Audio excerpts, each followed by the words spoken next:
12 Oktober 2024 pengerjaan tugas bersama dengan mini kabinetnya. Dan harmonika dan TOT dijalankan pada tanggal 12 Oktober 2024, di mana 12 Oktober ini sekalian dengan agenda dari Train of Train. Boleh di next? Oke, jadi di sini ada pembagian kelompoknya. Boleh teman-teman dari BEM boleh di screenshot ya. Atau nanti dapat kok screenshotan nama-nama kelompoknya. Di sini ada kelompok 1, yaitu dengan PJK-nya Bintang dan Febi. Dan kelompok 2 dengan PJK Delziba dan Ilhan Daivala Evan. Sudah di screenshot belum teman-teman nama-namanya?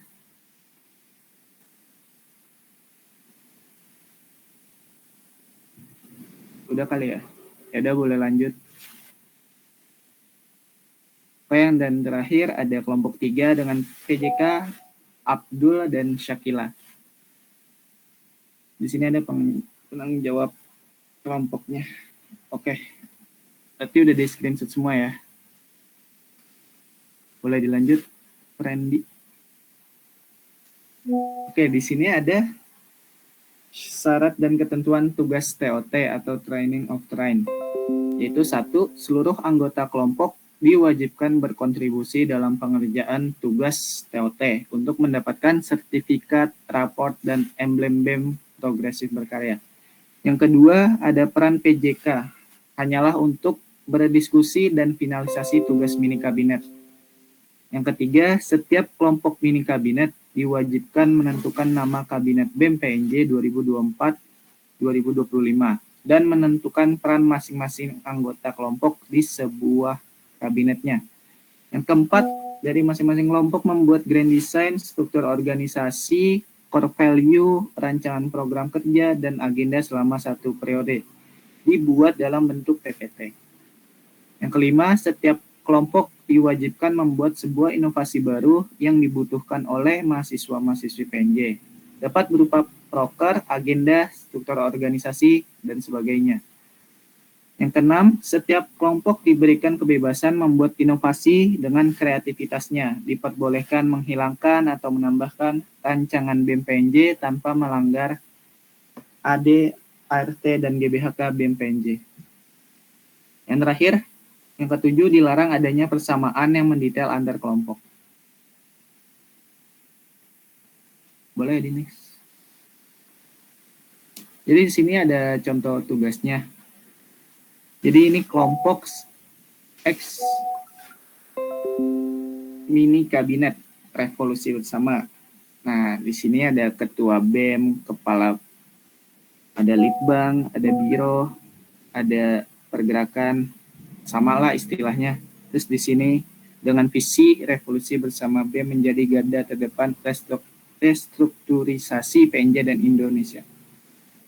Boleh nih teman-teman yang tadi berkelompok, ini contoh tugasnya. Nanti kalian membuat mini kabinet seperti ini gitu.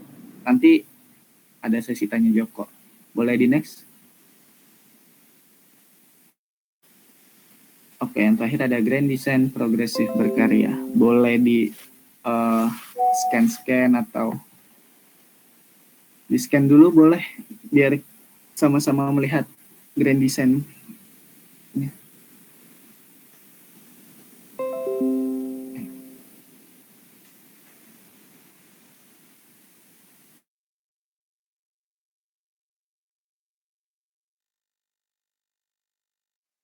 Oke. Ya, oke. Berarti selanjutnya grand design akan dijelaskan oleh Farhan selaku ketua BEM. Boleh, Kak Farhan. Oke, good. Thank you buat kesempatannya.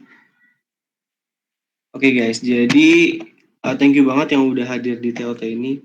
Oh ya, gue juga pengen ngucapin terima kasih buat teman-teman yang udah sampai kurang lebih udah 3/4 periode kita udah sebentar lagi akhir periode, udah sedikit lagi kita demis, masih semangat sampai hari ini, dan perjalanan kita masih belum selesai, masih cukup panjang, masih sekitar 1-2 bulan lagi sampai kita sidum atau sidang umum, yang dimana teman-teman dinyatakan bahwasanya teman-teman demis. Ini juga jadi penilaian buat teman-teman semua. Kita ngelihat dari track record dari awal sampai akhir, apakah teman-teman memang secara kontribusi memang ada di BEM ini atau enggak.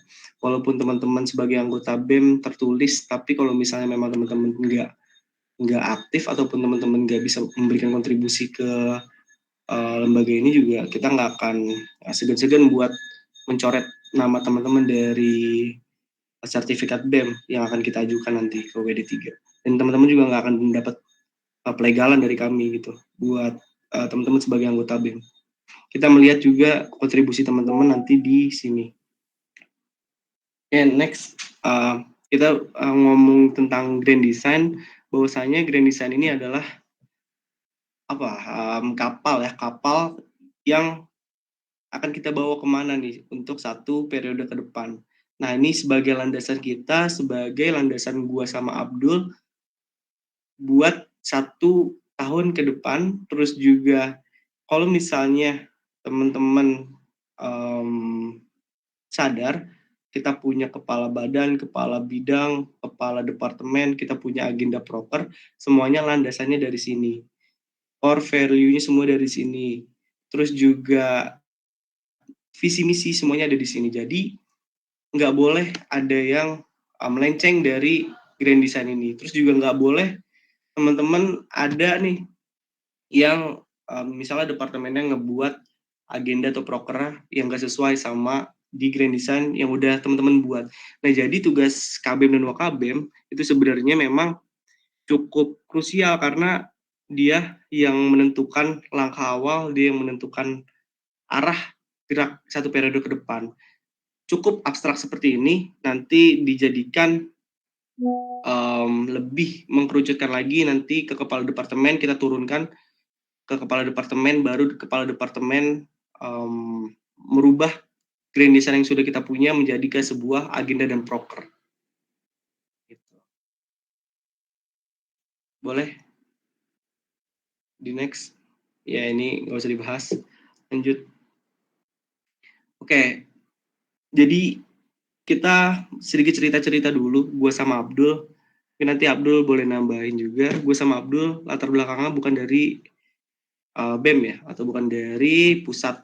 Gue sama Abdul berdua pure dari jurusan. Gue dari ketua himpunan, Abdul dari sospolnya. Terus juga dari BEM ini pun yang pure dari BEM itu kalau nggak salah cuma 3 atau 4 orang yang sebelumnya. Sisanya dari baru semua. Nah, di sini gue melihat bahwasanya ketika gue mau naik jadi ketua BEM ataupun gue naik jadi pemimpin pusat, itu gue punya suatu keresahan atau gue punya sebuah arah gerak sehingga gue punya kesadaran nih. Gue punya kesadaran bahwasanya pusat ini penting loh. Di sini gue ngelihat bahwasanya teman-teman di periode kemarin itu masih kurang memperhatikan pusat.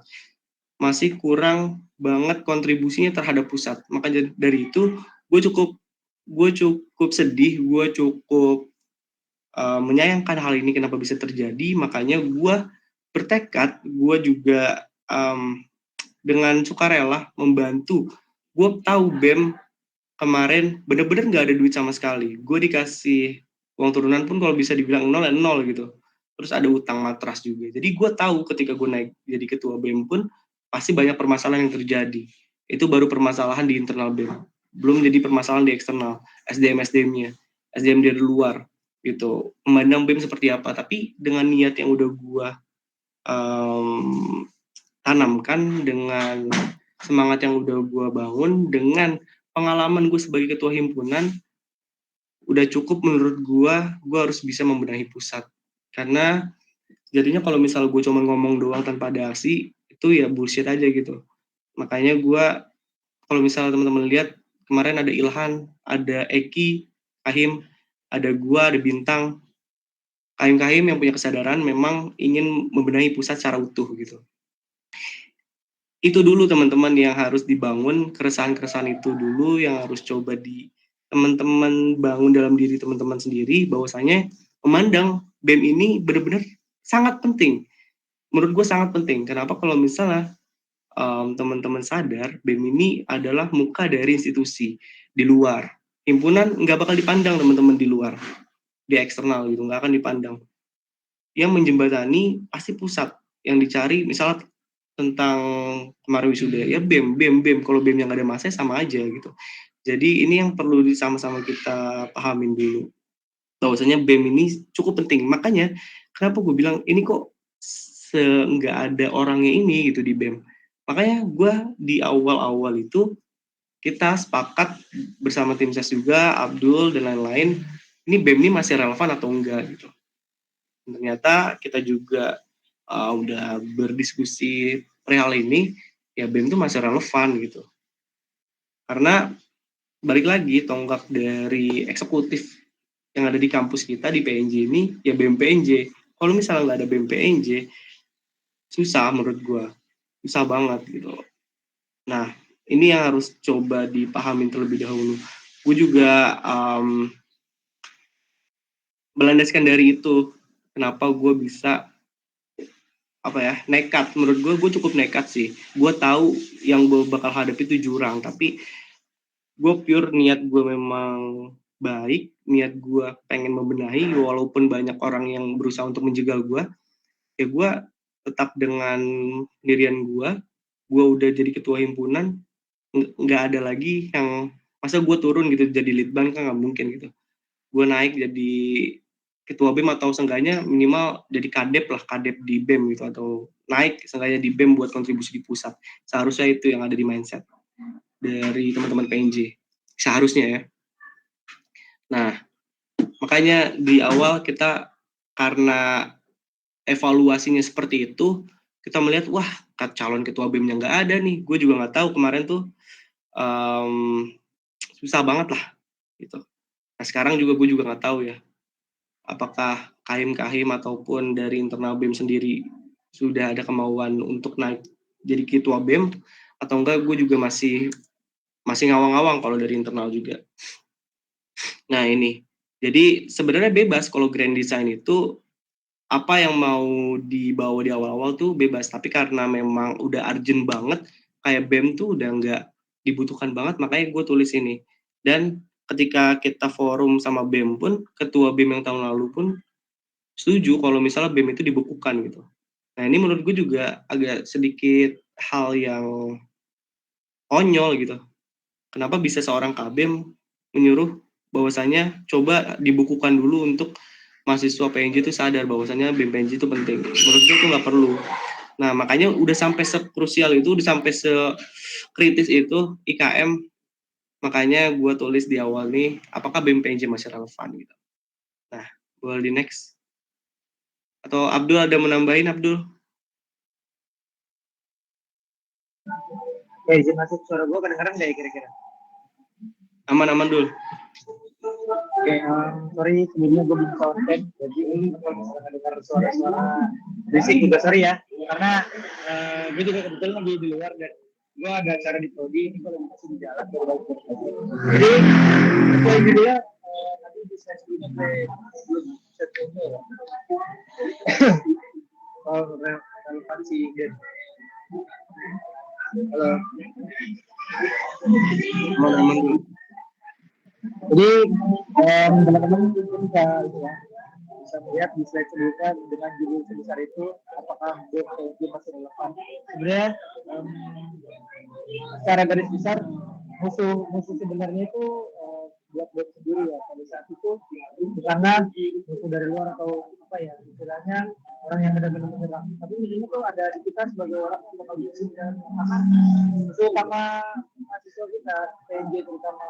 Dan sekarang ya teman-teman tahu lah, biasanya sekarang sedang mengalami masa-masa krisis organisasi. Karena dengan teman-teman juga terhadap organisasi itu turun.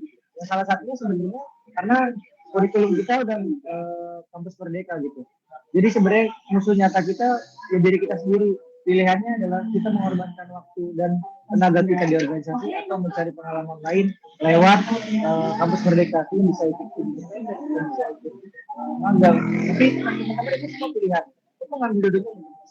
Makanya di awal desain itu kita bertanya kepada diri kita sendiri. Sepenting apa sih game untuk saat ini, masih relevan game untuk PNJ saat ini. Jadi benar-benar harus bangun keresahan untuk apa, dan game saat ini didirikan untuk apa, esensinya untuk apa, dan tujuan utama itu. Jadi memang terperinci secara jelas bahkan dari awal dari Grand Design. Lanjut dong. Oke, next. Ini ya. Terus kita juga setelah kita, ini versi gua dan teman-teman tim ses waktu itu, ketika kita udah tahu apakah BEM ini masih relevan kah, apakah BEM PNJ harus dibekukan kah, atau BEM PNJ harus tetap berjalan. Terus karena kita kekeh bahwasannya BEM PNJ ini masih relevan, kita breakdown lagi. Terus kenapa sih harus ada BEM PNJ? Ya, jelas kalau misalnya di jurusan, ya lingkupnya jurusan gitu. Kalau misalnya di BEM, kita bisa berfokus bahwasannya kita pusat itu menjembatani mahasiswa, seluruh mahasiswa jurusan untuk bisa ke direktorat, ataupun kita bisa lingkup yang lebih tinggi lagi, baik itu nasional maupun internasional gitu. Nah, jadi hal-hal seperti itu yang sebenarnya agak cukup berbeda di jurusan sama di pusat. Kalau misalnya pusatnya baik, pusatnya SDM-nya mendukung, dan semua jurusan mendukung bahwasanya pusat harus maju, enak gitu buat ngatur-ngaturnya. Tapi kalau misalnya kemarin tuh masih agak susah ya. Jadi memang secara garis besar perbedaannya seperti itu. Nah, boleh di next.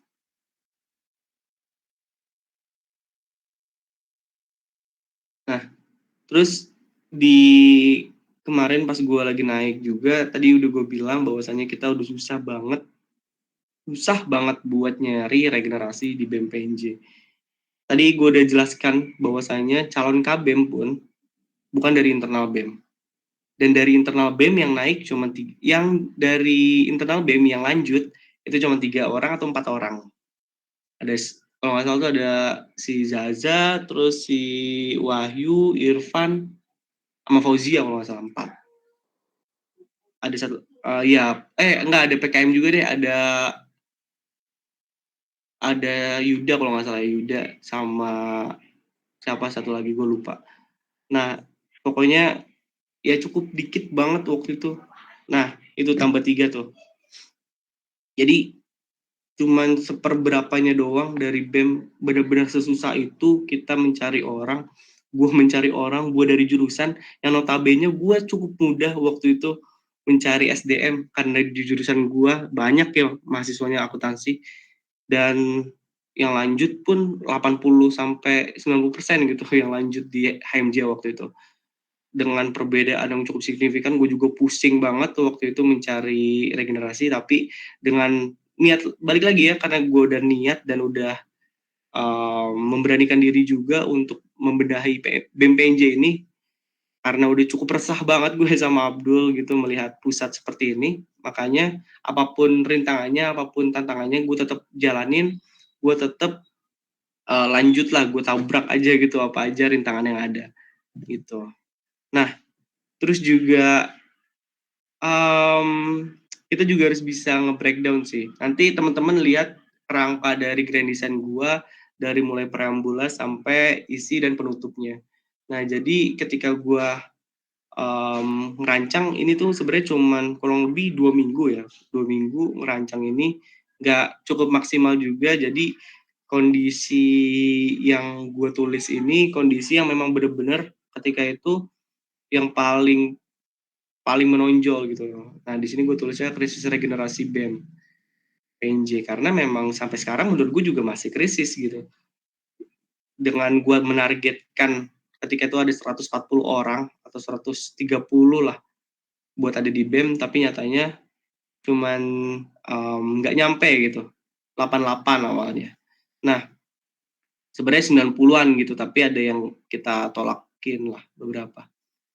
Nah, itu menandakan bahwasanya agak susah buat di pusat untuk mencari orang. Beda dengan himpunan, ketika gue di himpunan gue, itu 200-an orang gitu yang daftar. Cukup berbeda jauh, itu baru satu jurusan. Seharusnya pusat bisa lebih mencapai angka tersebut gitu.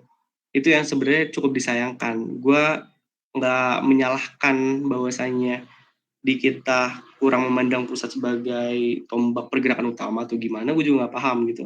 Tapi ya gue sadar bahwasanya citra BEM-PNJ ini emang lagi digoreng-gorengnya lah ya, lagi agak susah gitu, dan membenahi mindset teman-teman PNJ juga sebanyak ini juga susah, apalagi doktrin dari kakak tingkat juga udah kencang banget gitu, jadi agak susah.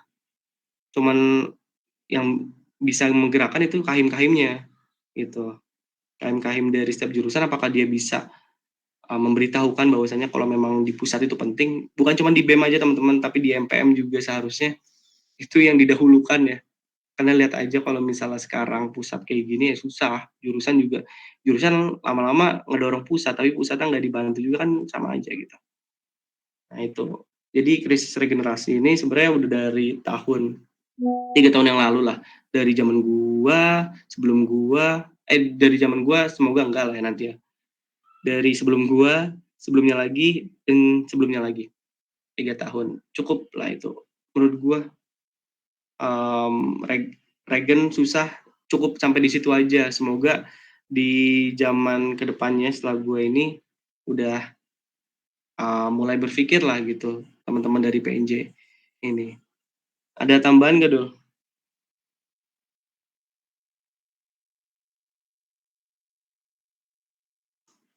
Oke, Abdul mungkin lagi ada di jalan ya. Boleh di lanjut. Oke, boleh. Oke, boleh di next. Ini konstruksi berpikir ketika gua buat itu dari niat, muncul cita-cita, terus gue juga ada di internal sama eksternal nih juga, terus turun ke ya nilai visi misi, struktur organisasi, program kerja, agenda, terus baru kita karyakan gitu. Makanya kita buat progresif berkarya, karena memang kita suka sekali menceletuk karyakan. Kalau udah waktu itu gue lupa waktu itu apa ya, ada waktu itu gue lupa tuh. Gue udah juga ikut cukup andil lah dalam pembentukan ini. Gue terima kasih banget, support banget kahim pas zaman gue. Boleh. Ya jadi waktu itu izin bener. Boleh. Masalah karyakan sebenarnya gue sama Iki kan sering banget dari ngomong, apalagi di mesin kan bisa gitu mesin. Jadi sebenarnya cocokkan, dan nama progresif berkarya sebenarnya kemauan dari tim ses waktu itu formatur, karena berpikiran bahwasanya BEM harus berprogres. Jadi memang kalau melihat yang tadi kan Farhan udah cerita ya, di 3 tahun terakhir nggak ada kelihatan yang gimana ya, secara fungsional dan definitif BEM itu seperti apa. Jadi memang meskipun saat itu benar-benar kendala utamanya adalah nama BEM yang benar-benar udah terpuruk, nggak terlihat sama mahasiswa secara fungsional bahkan keberadaan. Jadi kita merasa untuk ngebalikin itu semua harus berprogres, nggak bisa yang tiba-tiba langsung hype, langsung bagus, tiba-tiba langsung keren, nggak bisa. Bahkan gue sama Farhan pun ketika kampanye, ketika soal ke jurusan-jurusan, ya benar-benar dipandang sebelah mata gitu. Jadi kita pengen BEM ini berprogres gitu. Nah untuk karyanya ini sebenarnya cocokkan aja, jadi dari anak-anak waktu itu karyakan akhirnya keluarlah nama progresif berkarya. Dan untuk konstruksi berpikir ya sebenarnya kan dari slide ke slide itu step punya jenjangnya lah. Pertama kita harus tahu alasan kita untuk ada di BEM itu apa. Keresahan kita tuangkan lewat grand design. Udah tahu kita resah di mana, kekurangan BEM seperti apa, kampus melihat BEM seperti apa, kondisi yang kita alami ketika nantinya di BEM akan seperti apa. Itu kita tuangkan lewat konstruksi berpikir agar nantinya rancangan ke depannya itu nggak miss. Jadi kita memang harus punya plan ke depan yang mana step awalnya itu lewat sini, lewat konstruksi berpikir. Kita berpikiran di internal harus seperti apa, eksternal pun harus seperti apa, gitu. Ya sempatlah kita di awal-awal egosentris kita tinggi karena kita berfokus sama internal. Kita harus benerin gamenya, kita harus benerin kampus ya. Tapi di sisi lain eksternal pun nggak bisa ditinggal. Makanya di konstruksi berpikir internal dan eksternal dibagi, gitu teman-teman. Lanjut Dar. Oke, next. Nah, ini dia. Next, boleh.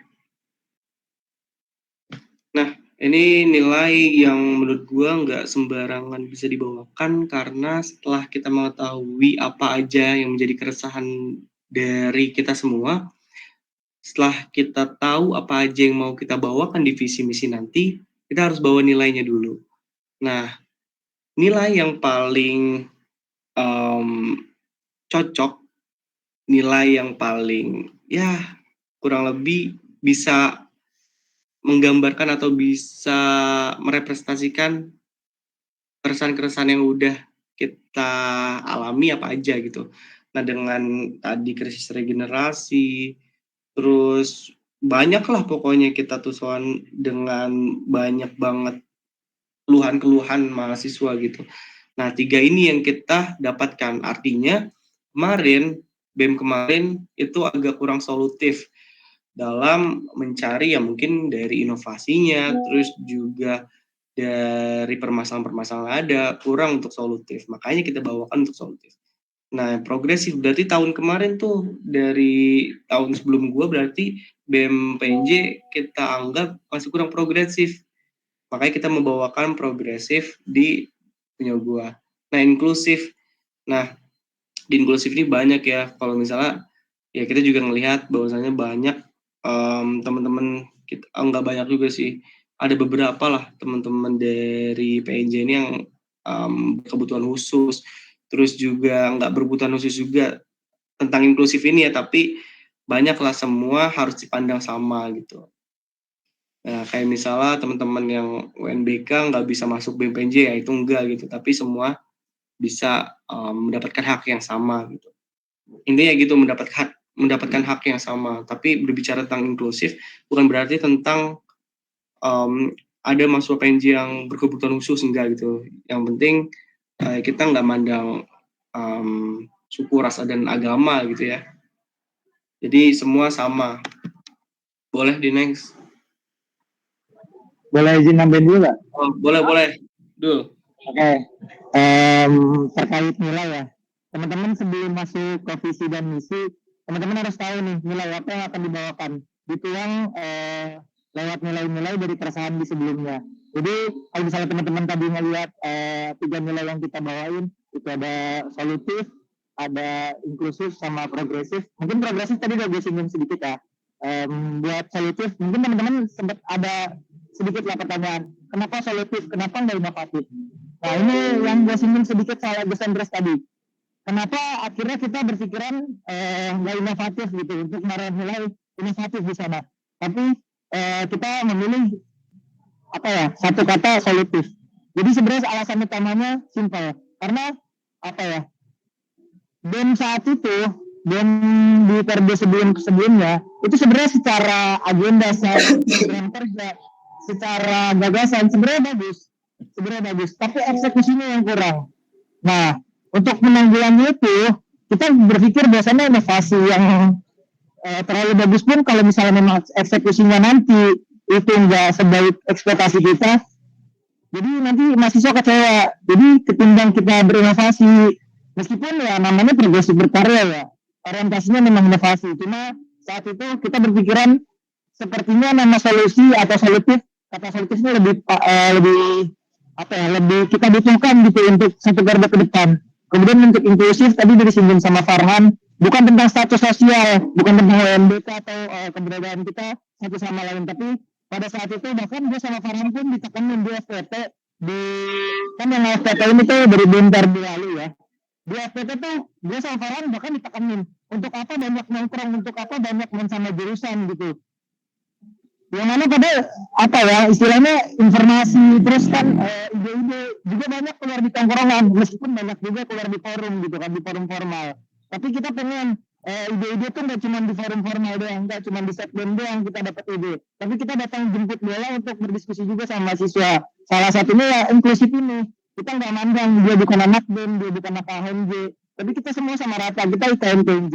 Disitulah mulai inklusif yang mau kita bawa. Kemudian progresif ya udah tadi disinggung Jaya udah mulai panjang, mungkin itu aja sih. Next, terima kasih. Oke, thank you dulu. Oke, next. Kalau visi, ya jelas ya.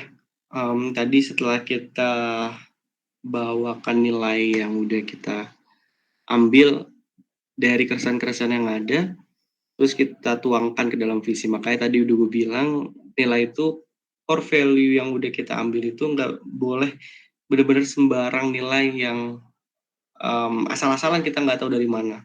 Atau kita cuma ngambil dari Google, ataupun kita cuma ngambil dari ya visi-visi dari BEM-BEM lain, enggak gitu. Tapi nilai yang kita ambil bener-bener emang dari keresahan yang udah kita rasakan gitu. Misalnya di periode gua, misal nih Irfan yang ada di gue, Irfan naik nih misalnya misalnya nih jadi KBM, terus ngerasa di gua masih kurang progresif juga, ya lu nggak apa-apa, lu bawain progresif aja lagi, ataupun gue kurang inovatif nih, ya lu bawain aja inovatif gitu. Jadi memang benar-benar yang teman-teman yang ada di internal BEM ini bawakan nilainya sesuai sama keresahan-keresahan mahasiswa yang ada gitu. Jadi bukan asal-asalan ngambilnya, karena dari nilai ini kita bakal ngebentuk menjadi visi arah gerak teman-teman selama satu periode ke depan, bukan cuman beberapa waktu aja. Tapi visi inilah yang benar-benar emang nanti teman-teman bawakan sampai akhir, sampai demis nanti.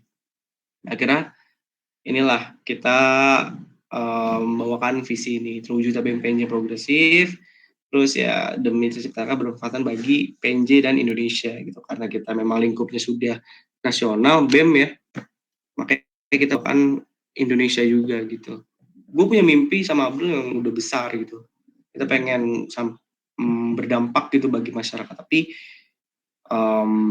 ya rintangan demi rintangan banyak yang dihadapi, usaha-usaha kita juga sudah kita laksanakan, ya mungkin masih belum terlalu maksimal gitu untuk berdampakan di Indonesianya ini gitu sih.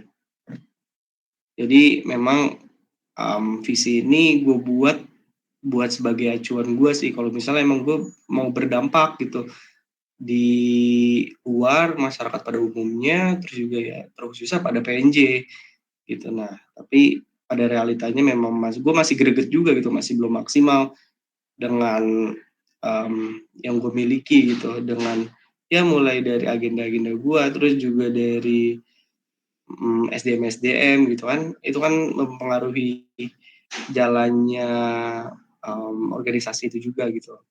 Nah, itu sih yang masih belum terlalu tercapai gitu. Mungkin Abdul, divisi misi mau masuk dulu.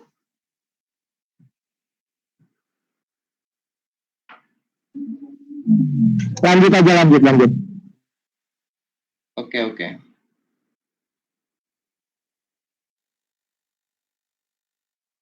Next. Nah, ini misi juga, boleh di next aja nggak apa. Nah, ini jujur ya, ketika gue di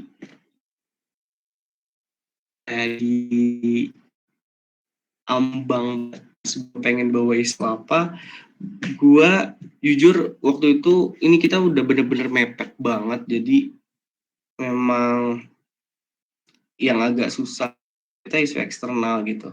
Nah, isu eksternalnya kita mau bawa apa gitu.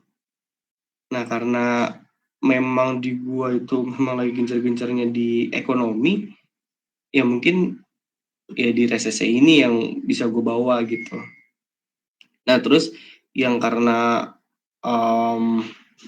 kita juga waktu itu getol banget kita pengen bawa isu HAM, ya karena kita makanya di Polkas juga nih gue nanyain ini September Hitam gimana, karena memang di isu eksternal yang gue kawal tuh di HAM gitu. Nah, salah satunya ya kita juga tergabung di anggota koordinator isu hukum dan HAM kan, di Kumhamsi gitu, hukum HAM dan korupsi di BMC. Nah, makanya sesuai gitu apa yang kita ambil di eksternal, apa yang kita kawal tuh harus sesuai sama grand design. Nah, di isu internal kemarin tuh masih ada ya fasilitas, terus statis PPKS, pengawalan direktur baru. Nah, itu alhamdulillah juga tercapai juga tuh pengawalan direktur baru sampai akhirnya kita bisa ngawal terus buat sampai dialog terbuka gitu sama cadir-cadir. Nah, Satgas PPKS gue bukannya diem doang, gue ngasih belasan nama buat jadi anggota Satgas PPKS. Gue bukan cuma ngomong doang, gue bukan cuma nyibir doang, tapi gue yang ngasih nama langsung, gue yang bener-bener bantu ngurusin berkasnya, ada kurang lebih 13-14 orang, itu buat di Satgas PPKS, itu gue yang bantuin gitu buat di internal. Jadi gue bukan cuman mengkritisi, bukan cuman apalagi nyinyir ya, enggak gitu. Gue nggak pengen anggota-anggota BEM ataupun ya kalian tuh cuma bisa nyinyir gitu, enggak. Tapi kalian nggak apa-apa kritis, nggak apa-apa. Tapi coba diiringi dengan solusi juga. Nah, makanya gue juga ketika itu gue samperin ke ketua PPKS-nya, apa yang bisa saya bantu gitu sebagai ketua BEM. Coba dibuat delegasi gini. Akhirnya gue paksa dari ketua himpunan cari yang paling capable, yang benar-benar emang capable ngurusin PPKS gitu, yang nggak pernah ada riwayat kekerasan seksual, yang benar-benar di anggota organisasi, ya akhirnya dapet gitu, cukup banyak lah. Nah itu, jadi isu yang dikawal sebenarnya yang gue agak masih kurang tuh di isu eksternal gitu, karena keterbatasan waktu ketika itu. Gitu. Nah struktur organisasi ketika itu gue pengen langsung dari KBM, Wakabem, Litbang, Biro, itu sebenarnya nggak ada kabit gitu. Pengen langsung departemen biar kayak himpunan. Tapi ternyata gue melihat bahwasanya urusan-urusan yang ada di BEM ini beda banget sama yang ada di himpunan. Dari 7 jurusan, terus juga dari direktorat, itu banyak banget yang diurusin. Jadi memang kalau misalnya udah ya jadi kabat, mungkin kalau di next ada wakabat atau misalnya next ada wakabir atau wakabit lah gitu, ya itu sah-sah aja menurut gua karena memang se-crowded ini buat ngurusin departemen, buat ngurusin mahasiswa yang cukup banyak, apalagi cuma 88 orang gitu di gua. Nah akhirnya gue juga dapat masukan dari alumni-alumni BEM, harus tahu juga gitu fungsi bidang tuh apa, fungsi kenapa sih dulu ada kabit gitu, sampai nanyain gitu sejarah-sejarah kenapa ada dibangunnya kepala bidang gitu, yang sebelumnya cuma langsung ke departemen, kenapa gitu. Nah terus juga di gua tadinya itu potensi karya mahasiswa itu jadi departemen ya di kemahasiswaan, tapi gue ubah jadi bidang potensi karya mahasiswa dia sendiri, karena gue ngeliat di kemahasiswaan ini udah cukup crowded, satu kabit ngurusin ngurusin 2 departemen aja udah kewalahan pasti dengan beberapa proker, apalagi ngurusin 3 gitu. Nah makanya gue pisah tuh, apalagi karena gue waktu itu gencer banget, pengen banget OP ini berjalan mulus ya, pada akhirnya juga agak terkendala ya OP gitu, dengan beberapa polemik lah jurusan yang ada. Nah, jadi terserah kalian mau bangun struktur seperti apa, asal punya job desk masing-masing, jelas gitu apa aja tugas-tugas dari struktur yang ada gitu. Kalau misalnya teman-teman mau ada wakil kepala bidang, ya fungsi dia apa dulu gitu. Nah, itu yang harus teman-teman pahamin gitu. Nah, ada tambahan nggak dulu buat ini? Oke, habis ya baterainya. Next. Boleh. Nah, ini di tupoksi-tupoksinya gue boleh di next aja, nggak apa-apa. Next. Sampai sampai kalau nggak salah ada stakeholder mapping deh. Ya. Oh, ini Renstra ya. Nah, sebagai ini juga harus tahu nih, sebagai kalian nanti KBM mau KBM, CAKBM. Semoga ada ya dari internal CAKBM-nya. Harus bangun Renstra gitu dari awal periode sampai akhir periode kalian mau ngapain. Jadi terstruktur gitu. Nah, dari gua waktu itu ngebangun seperti ini. Januari sampai April kita bangun ke tiga skema gini. Dari Januari sampai April, Mei sampai Agustus, September sampai Desember. September sampai Desember. Nah, seperti ini. Jadi ya sudah terskemakan, sudah terstruktur harus ngapain di bulan ini, harus ngapain di bulan ini. Jadi gue harapin nanti teman-teman juga bisa buat GD juga seperti ini gitu. Gue di next. Yuk. Nah, ini ya. Ini ada stakeholder mapping teman-teman. Stakeholder mapping. Jadi banyak ya kalau stakeholder gitu tuh ada direktur, wakil direktur, ada helper, ada jurusan, ada HMJ, ada UKM, ada ya banyak lah pokoknya ya. Ada sampai satpam juga itu termasuk kita juga. Jika Punija, himpunan mahasiswa jurusan. Nah, apa sih? Ini jujur, gue dapat masukan juga dari Abed ya. Kepala bidang PP yang kemarin. Itu gue dapat arahan, dapat masukan juga. Dia juga Abed dapat dari BEM Fisip UI gitu. Karena ini cukup penting juga kalau misalnya orang-orang baca, apa sih pentingnya mereka untuk kita gitu. Apa sih pentingnya kita untuk dia gitu. What is important to us, what is important to them, terus juga stakeholder contribution-nya seperti apa, terus our impact-nya itu seperti apa. Nah, strategi engagement-nya gimana, stakeholder block-nya itu kalau misalnya kita nggak berhubungan baik sama dia tuh seperti apa.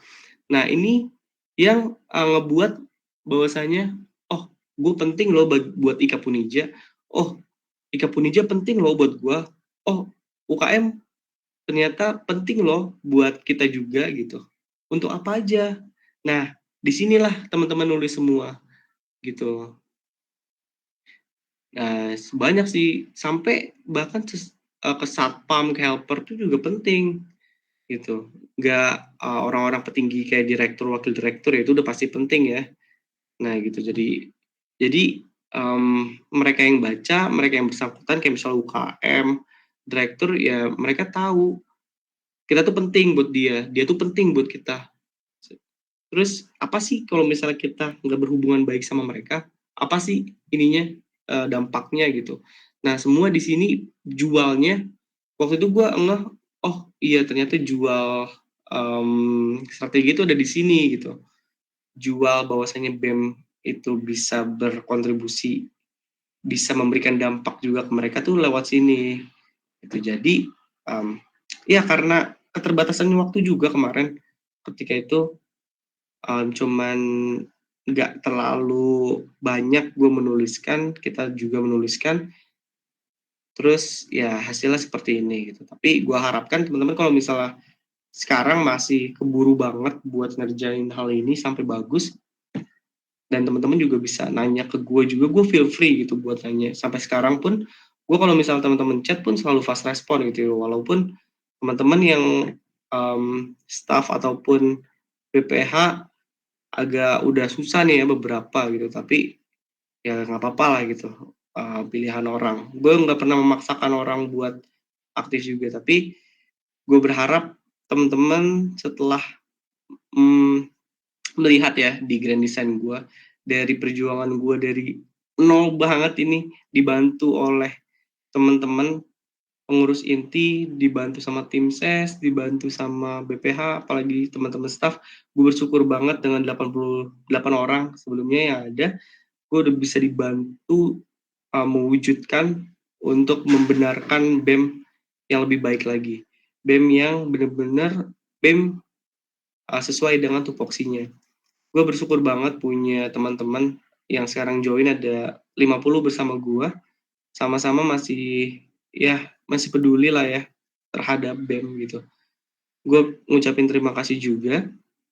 Terus juga gue berharap teman-teman dari internal kita juga ada yang naik lah gitu ya, ada yang naik, ada yang memang benar-benar sadar bahwasanya memang penting loh gitu di pusat. Kalau misalnya emang teman-teman nggak tahu atau teman-teman juga ngerasa nggak punya kapabilitas, gue juga dulu cuma sebagai kahim, nggak punya background sebagai BEM gitu. Jadi ya itu pilihan gitu. Jadi seorang pemimpin, makanya jadi seorang pemimpin itu pilihan. Kalau misalnya teman-teman mau belajar, ya kita belajar bareng gitu. Gue juga kalau misalnya teman-teman nanya nanti buat di OT nanti kayak gimana, Pemira tuh kayak gimana, ya gue feel free gitu buat teman-teman nanyain hal tersebut. Ini udah akhir sih sebenarnya, gue cuman ngasih penutup gue doang. Itu aja sih yang gue harapin teman-teman tuh bisa lebih sadar, karena jujur gue udah pasti nggak bakal di BEM lagi tahun depan karena gue udah tingkat akhir ya. Dan teman-teman yang masih ada di kampus, organisasi yang ada di kampus, kita sharing-sharing aja. Jadi gue berharap lah, apalagi ada yang tingkat 1 ya, dan tingkat 1 ini gue buka baru di periode gue, karena gue yakin dan gue mau kita punya kader sendiri, karena gue udah ngelihat jurusan yang menurut gue egonya sama-sama tinggi. Kalau misalnya udah di jurusan pun susah pasti ke pusatnya, makanya gue buka strategi, kita buka aja buat tingkat 1 buat kita kader sendiri. Nah makanya gue nggak ngelarang kalian ke jurusan buat develop, enggak, tapi sayang kalian udah di pusat, kalau misalnya ke jurusan lagi downgrade gitu. Bukan downgrade gimana ya, tapi secara hierarki struktural kalian downgrade gitu. Nah kalau misalnya udah di pusat ya sok gitu, di pusat aja terus gitu. Kalau misalnya emang mau coba jadi KB besok gitu, jadi kadep, kabir, kabat ya sok aja gitu. Nah itu aja sih sebenarnya dari gue, teman-teman. Oke, cukup dari Farhan. Boleh Randy dibantu untuk kembali ke PPT. Farfa. Karena tadi udah dibahas secara komprehensif terkait grand design yang dirancang, start dari keresahan yang dirasakan, kemudian keresahan tersebut dibawa menjadi sebuah visi misi, core value, dan juga poin-poin dari grand design yang tadi sudah sangat dijabarkan secara mendetail. Sekarang kita masuk pada goals. Jadi goals ini secara objektif kita bagi menjadi 3. Goals yang pertama itu adalah goals terkait objektif adalah kegiatan harmonika yang di pagi hari ini, teman-teman. Jadi goals pertamanya adalah di harmonika ini kita berharap bahwa seluruh pengurus itu bisa berbagi pengalamannya selama di BEM, harapannya ketika di BEM, terus juga ini ngebahas soal ekspektasi versus realitanya di BEM, terus tantangan yang dihadapin selama 1 periode di BEM PNJ. Kemudian yang kedua goalsnya adalah peningkatan harmonisasi hubungan pengurus BEM. Karena kita sama-sama ngerasa di akhir periode ini udah banyak yang dimotivation, tapi kita kan masih satu keluarga nih di BEM PNJ. Jadi kita harus meningkatkan harmonisasi hubungan kita lagi. Kemudian goals-nya adalah perbaikan proses internal dan efisiensi kerja BEM ke depannya. Jadi selain di akhir periode ini kita harus terus improve, ini juga berlaku untuk periode ke depannya untuk improvisasi. Selanjutnya yang terakhir adalah pengembangan rencana yang lebih efektif ke depannya. Itu dari harmonika. Kemudian goals yang kedua dari objektif training of trainer. Jadi dari kegiatan nanti kalian selama tanggal 27 ini sampai nanti tanggal 11 pengumpulan tugasnya dan 12 di hari training of trainernya, goals yang pengen kita capai itu adalah meningkatnya kualitas manajerial untuk seluruh pengurus BEM, terutama yang kita kaderisasi di tingkat 3 dan tingkat 2. Kemudian yang kedua, kemampuan berpikir strategis, bagaimana cara kalian menyusun, bagaimana cara kalian mengkonsep dan juga merealisasikan grand design tersebut. Kemudian adalah meningkatnya kemampuan leadership. Nah, skills ini tuh didapatkan dari kalian yang sadar akan peran masing-masing gitu. Misal ketika di kalian nanti di grup masing-masing, kalian buat mini kabinet, ada yang jadi ketua BEM mengajukan diri, ada yang jadi wakil ketua BEM, ada yang jadi kadep dan sebagainya. itu dengan kesadaran sendiri leadership-nya jadi terbentuk untuk memimpin setidaknya diri sendiri terlebih dahulu. Kemudian yang terakhir adalah mempersiapkan untuk memegang peran di periode selanjutnya atau di organisasi lainnya. Dan objektif yang terakhir adalah secara kolektif atau secara menyeluruh untuk seluruh pengurus BEM. Yang pertama adalah tercipta sinergi dan peningkatan kualitas kerja tim dalam BEM untuk periode selanjutnya. Dan yang kedua adalah kesiapan kader baru untuk memimpin organisasi ke depan dengan cara yang lebih terstruktur dan responsif terhadap tantangan masa kini. Jadi kita harus adaptasi. Jadi atas segala keresahan, atas segala challenge yang kita hadapin sekarang, kita harus bisa responsif dan untuk menjawab masalah pada saat ini. Kayak gitu. Itu dia goals dari ketiga objektif ya. Boleh di next.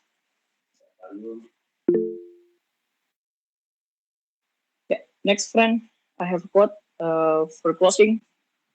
It is about leader and leadership. Sorry, belum selesai. Quotes-nya adalah a leaders find a way. Kayaknya. A true leader is one who knows the way, show the way, and goes the way with their team. It's never about the role, always about the goal. Jadi seorang pemimpin tuh tahu gitu jalan arahnya mau kemana, terus dia nunjukin arahnya kemana bersama teman-temannya gitu. Kalau bahasa pendidikannya dulu adalah dia sama-sama menggandeng gitu ke depan. Jadi sama-sama menginspirasi bareng-bareng gitu sebagai leader dengan kemampuan leadershipnya. Dan itu tuh nggak cuma soal jabatan, tapi soal tujuan yang ingin dicapai bersama. Itu dia quotes-nya malam hari ini. Semoga bisa membakar semangat kalian semua, para pengurus BEM. Boleh di next slide terakhir kita. Kita mau ingetin kalian untuk save the date tanggal 12 Oktober. Kita akan ketemu di agenda Harmonika XTOT. Sertifikat, emblem, dan raport BEM menanti kalian semua. Jadi jangan lupa untuk hadir. See you there. Udah cukup untuk presentasinya malam hari ini, teman-teman. Alhamdulillah 1 jam ya kita udah presentasi. Jadi kalau teman-teman ngerasa masih ada yang misinformasi, ada hal-hal yang belum tersampaikan, ada yang masih dibingungin, boleh sekarang kesempatannya untuk bertanya sebelum kita tutup. Ada yang mau bertanya lagi? Kayaknya karena Farhan ngejelasinnya detail nih, jadi nggak ada pertanyaan kayaknya. Boleh Friendly di slide sebelumnya deh yang contoh kabinet. Bantu.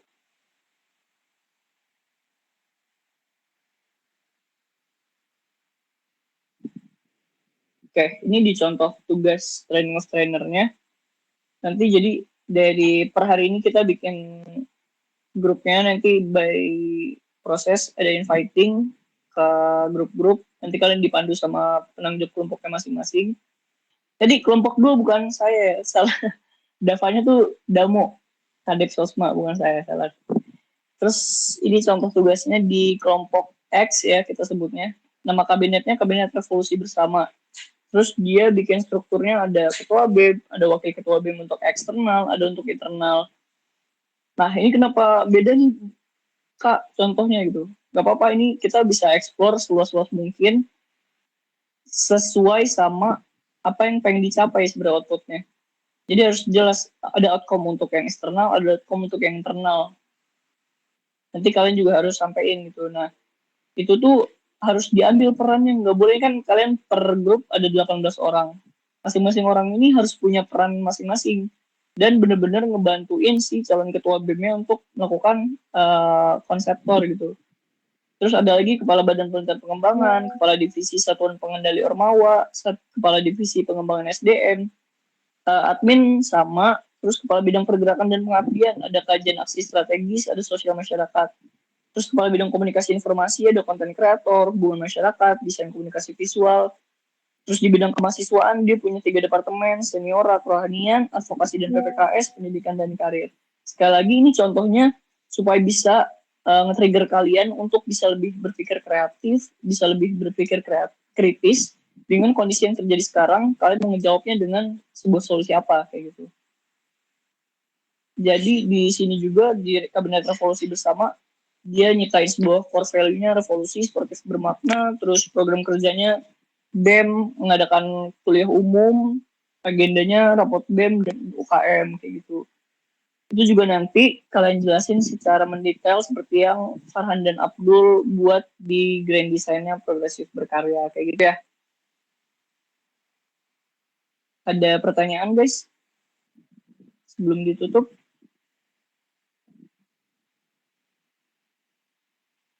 Kita tunggu 9:05. Kalau nggak ada pertanyaan, ditutup. Oh iya, udah 9:05. Tapi saya mau nyampein juga, kalau ini kan udah dibagi per kelompok ya. Nah, dari kelompok 1, kelompok 2, dan kelompok 3 ini, kan nanti ada dibagi-bagi kelompok 18 orang. Nah, 18 orang itu tuh harus ngambil peran di kelompoknya masing-masing di minute kabinet. Terus, boleh nggak misalkan nanti dia di kelompok 1, tapi dia ngerasa ada yang lebih capable di kelompok 3 gitu misalkan. Itu boleh nggak pakai nama yang di kelompok 3? Nah, itu nggak boleh ya teman-teman. Jadi harus dimaksimalkan seluruh manpower yang ada di kelompoknya masing-masing. Jadi anggap kelompok kalian itu kelompok mini kabinet yang memang orang-orang yang akan mendukung jalannya prosesi pemira. Nanti pun ketika hari H di tanggal 12 kita akan beradu gagasan seperti layaknya rangkaian pemilihan raya seperti itu. Clear ya? Jadi harus memberdayakan 18 orang di masing-masing kelompok. Jadi nanti kalian bisa report ke penanggung jawab kelompoknya kalau ada pengurus di antara 18 orang itu yang nggak aktif, yang nggak memberikan kontribusi apapun selama proses perancangan kayak gitu. Clear ya? Ada pertanyaan?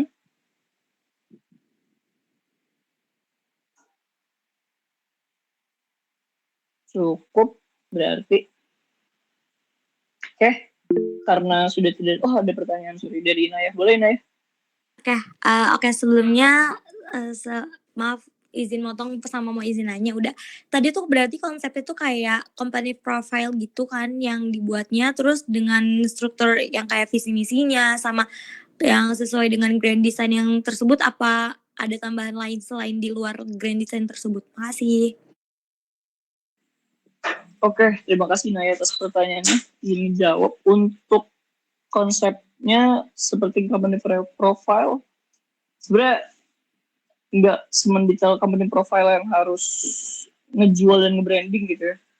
Tapi ini lebih fokus kepada melihat sebuah permasalahan terus menjawab dengan sebuah solusi. Solusinya itu secara komprehensif dijelasin core value, dijelasin visi misi, program kerja agenda, rencana strategis, seperti yang Farhan sama Abdul buat di grand design-nya. Terus in case Naya dan tim ya nanti di mini kabinet punya part lain yang pengen diimprove, kayak misalkan mau ada rencana strateginya jangka panjang, jangka pendek, atau ternyata punya part-part lain yang kita nggak pernah pikirin sebelumnya ada di grand design, kalau kalian mau masukin, kalian boleh masukin. Kayak gitu. Tapi seenggaknya acuannya dari grand design itu. Oke, siap. Terjawab. Makasih banyak udah. Ya, sama-sama. Semangat. Naya dan tim nanti. Bintang ada pertanyaan tadi? Ada. Ini nanti ini kan contoh tugas ya yang lagi di share screen ya. Nah itu tuh kita boleh ini nggak sih bebas gitu buat nentuin ketua BEM-nya terus kepala badan-badannya yang mau diadain di dalam mini kabinet ini, visi misi terus core value semuanya lah gitu. Itu boleh kita bebas tentuin sendiri atau ikutin sesuai contoh tugas ini? Kalau untuk secara nomenklaturnya itu bebas. Kayak ini kan ada itu wakil ketua BEM ada yang eksternal, ada yang internal, Tang. Terus ada juga yang divisinya konten kreator, hubungan masyarakat, desain komunikasi visual. Terus ada juga senior kerohanian, advokasi PPKS dan sebagainya. Jadi secara nomenklatur, secara tugas pokok dan fungsinya nanti memang kita bikin sebebas mungkin. Selagi nggak menyalahi ADART gitu, jadi bisa diimprove semaksimal mungkin. Nah untuk timnya itu harus dari yang ada di mini kabinet tersebut. Jadi nggak boleh di paralel gitu, misalkan dia namanya ada di kelompok 1 dan kelompok 3, nggak boleh. Jadi ketua BEM yang ada di mini kabinet kelompok 1 itu memang harus orang yang ada di kelompok 1 kayak gitu. Jadi ini nanti sesuai nama ADRT ya. Kalau misalkan kita agak misalkan sekarang kan kepala badan segala macamnya. Kalau dibuat jadi kementerian gitu boleh nggak? Nah, ini menarik nih. Kita kan kemarin habis dari TB nih. Boleh nggak Mas Farhan kalau Itu dia. cara organisasi kita ubah jadi presidensial? Jadi ada presiden, ada menteri-menteri, ada menko-menko. Ya kalau secara peraturan kita masih belum bisa ya, karena harus ngubah lagi. Nanti nanti ketua himpunnya jadi gubernur gitu ya. Enggak, kita masih belum bisa ada buat ngerubah itu. Oke, clear ya Mas Bintang. Jadi kalau secara nomenklatur itu bisa dieksplor, cuma nggak sampai sejauh yang Presma, terus Wapresma, Kemenko-Kemenkonya, kementeriannya dan sebagainya itu masih belum bisa. Oke, baik. Intinya sesuai sama ADRT aja lah ya. Iya, betul. Jadi landasannya adalah anggaran dasar anggaran rumah tangga. Terima kasih Mas Bintang atas pertanyaannya. Oke, siap. Dengerin ya. Kita mau kelompok. lanjut. Nah, tuh Bintang udah siap banget membimbing. Kita lanjut ke pertanyaan yang ada di chat dari Kominfo BEM PNJ. Nggak pakai logo dan filosofi kan ya? Di grand design itu belum sampai di tahap pembentukan logo dan filosofinya. Tapi kalau kalian di grup mini kabinetnya punya nama kabinet kan udah ada nih. Sekalian sampai ke logo itu justru jadi poin plus. Tapi nggak diwajibkan kayak gitu.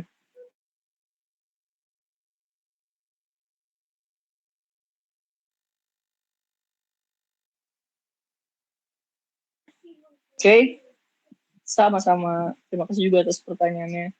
Jadi nanti kalau tim-timnya kakak-kakak PJK yang minta untuk bikin logo dan filosofinya, silahkan dibikin berarti. Siapa tahu justru karena itu jadi kalian bisa termotivasi lebih, kayak gitu ya. Oke, dicukupkan menit kali ini. Masih ada yang mau bertanya kah? Isinya cukup, dan malam juga nih udah larut. So, saya mengucapkan terima kasih. Makasih Friendly sudah bantu share screen, makasih Yuda sudah bantu mempresentasikan. Farhan dan Abdul juga udah mau untuk memaparkan grand desainnya. Sekali lagi teman-teman, selama jangka waktu 28 September sampai nanti 11 Oktober, kalau kalian mau konsultasi ke Farhan dan Abdul, itu sangat dipersilakan. Jadi Farhan bel confirm ya, feel free untuk konsultasi mini kabinet kalian. Atur jadwalnya aja nanti sama kakak PJK-nya. So, selamat malam, selamat beristirahat. Assalamualaikum warahmatullahi wabarakatuh. Waalaikumsalam warahmatullahi wabarakatuh. Thank you, Dak.